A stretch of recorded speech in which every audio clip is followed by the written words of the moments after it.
विज्ञान जे केवल विज्ञान गारे ही शिखा जाए ताहा नुहे आमे चाष कियारी मध्य विज्ञान विषय आलोचना करिपरिबा विज्ञान रो व्यवहार करिपरिबा एवं उन्नत धरणर जो कृषि कार्य अच्छी ताहा मध्य आमे विज्ञान रो सहायता करिपरिबा। आपण माने देखि पारुथिबे ये होउची हमर मांडियार चारा एवं याकू जदि आमे श्री पद्धति रे चाष हबो प्रत्येक गछ ठीक मात्रा रे जल पाई परिबो पोषक पदार्थ पाई परिबो ता सहित मध्य वायु ठीक रूपे चल प्रचल हो पारिबो।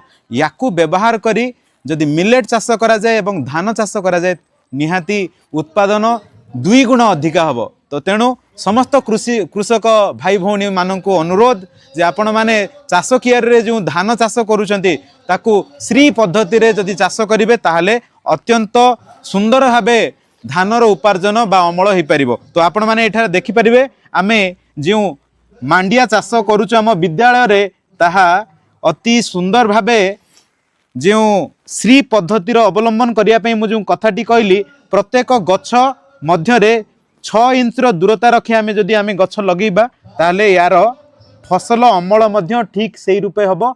आ या परे जो गछर वृद्धि एवं तार विकास हला परे फलिबा समय आसिले तापरे मध्य आपण मानकु नूतन वीडियो माध्यम रे आमे दर्शेबो।